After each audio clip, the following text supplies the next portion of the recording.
really is a beautiful day. I'm here with Evan Bishop. Evan, how are you? Good, thank you. How about yourself, I'm really well, thank you for tuning in. I'm Rebecca Plant and welcome to Business SpeakEasy episode 2. This is an opportunity for us to step up to the mic, to share something that's really needs to be heard or is really important to be heard. This community has so many smart business people in it. And so what we want to do through our SpeakEasy segments is tap into that knowledge to help you get in a really short 10-minute segment something you might need to know in order to run your business smoother, faster, more efficiently, or with just a little bit more joy and grace, perhaps. Evan, please introduce yourself. Who are you? What do you do? Yeah, thank you. My name's Evan Bishop and I'm the owner of Worldly Migration. And I help employers to retain their existing staff members who might be absolute guns. Best they've had in that occupation for years, but they're on a temporary visa. So they're on borrowed time in Australia. And I help with a vessel of time called a sponsorship to let that employer retain that existing person. Interesting. I was out the other day and I was at a restaurant, and when you could go to restaurants.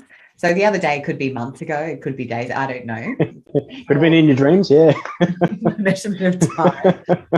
And I heard an accent and I wanted to really speak to that person to find out where their accent went from. And I realised that since March last year, I don't really get access to a lot of accents. Is that, do we have a lot of migrants in the country right now? Do we have a lot of non-Australians here looking for work? Yeah, look, I've been busier than ever. And when you think about it, the amount of inbound foreigners to Australia is really cut off at the moment. Definitely not impossible. But there's a lot of people in Australia who are currently employed, happily employed. Like I said before, they're on borrowed time in the country and they need a new visa to stay in Australia, but also a visa which has work rights to be able to stay happily employed. Otherwise, they're going to have no work rights and not ease of access to their home country to return, and some home countries at the moment with the rampaging daily infection numbers. So that's one aspect, but there's definitely some people, and I've helped some cohorts of people come to Australia during this pandemic. It's been completely case by case. So it's not impossible for businesses to be able to get workers to Australia, but not only a strong argument as to why that business needs that person, but it's got to be really beneficial to the Australian economy. I've done some which were, I've had a physiotherapist and she was in the niche specialisation of headaches and migraines, where there was only about 3 or 4 clinics in Australia that practiced in that. I've helped with heavy diesel mechanics in the wheat belt, where normally they get a lot of backpackers into Australia every year to work on these tractors and these being combine harvesters, but just couldn't get people in at the moment. So, case by case arguments in that regards. Nurses, definitely a big one. Looking at pharmacists at the moment to help with sort of increasing the injection rates per day. So it's, definitely an interesting time, and no two situations are the same. Why would the average small business come to you, Evan? Yeah, well, look, businesses, sometimes they don't realise it's either a business retaining an existing staff member. So a typical visa might be 2-year duration. It's in the final 6 months, and they think, crap, we've got the best staff member we've had as the accountant or the head chef, the head engineer that we've had in years, and they're on borrowed time and they're soon to leave the country. We need to be able to retain him or her and their work rights to, for the functions of the business. But also, and I like dealing with recruiters as well as business owners, because you might have a need in the business and you're just flogging a dead horse trying to find, the right person. And maybe that person isn't in Australia. Maybe that person has the niche skill set on the machinery, on the software, with the language capabilities, and that person just doesn't exist in our home country here in Australia, and they're overseas. And it may be someone that can't be remote. You need to have them on the ground here. It's expensive to get a visa for these people. And I ask that because when you're going through Seek, as an employer and you're looking perhaps to put an ad out, one of the things that you can do is must have Australian residency, all those things. And I think that people tick that a lot. And I know I have in the past, because I'm like, I don't want to have to deal with any of this visa complications. Is it expensive to get? It's for a business. Look, a few years ago, they changed it where now there's what's called a Skilling Australians Fund. So that's going towards a lot of the upskilling of free TAFE and free upskilling for to keep Australians either from the unemployed or to keep them into workforce longer out of retirement. So it's pretty heavy. It's a couple $1,000, and so that's the process, and that's for the privilege of sponsoring a skilled migrant. So gone are the days where you would sponsor, Evan, because he's a great bloke, we're happy to help him and his family and keep him in Australia. It's definitely a business decision, but when it comes down to the dollars and cents of it all, a couple $1,000 on that Skilling Australians fund, on that training levy, actually works out pretty good in the scheme of recruitment costs, advertising on Seek, opportunity costs for an employer to go through the advertising process. So it's really linking up with your professionals finding someone suitable for a role, but then you look at the dollar value of, in the scheme of things, to have this person in the business for 2, 4, maybe even more years, it's worth that investment.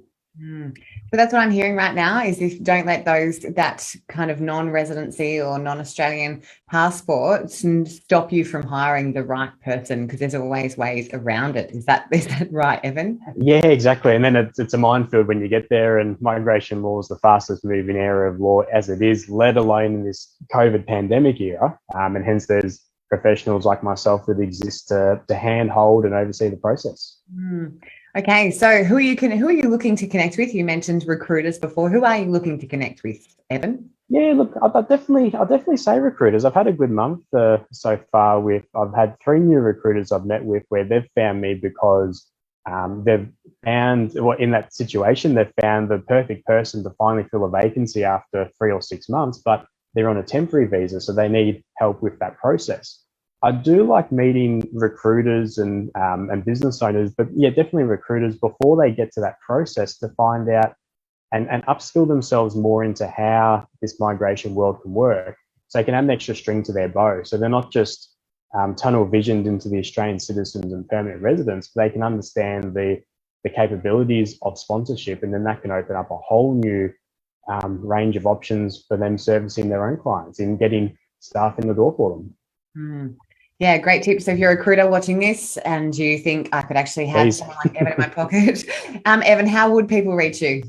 Well, look, I mean, whatever channel watching this today, so yeah, whether it be Facebook, YouTube, Worldly Migrations, the website, or the contact details there. But look, I'm very flexible and hands-on with my business. I've got systems and processes and stuff in place, but I love the nitty-gritty and having those interactions with people. So just reach out to me in your preferred means. You can drop your details below this video as well, so if you would like to reach out inside of the Business Connection Hub, then come and seek his information out there. Now, as I mentioned, we are inside the Business Connection Hub on Facebook, a group for business people all over the world. It's very focused on the east coast of Australia, but we welcome anyone.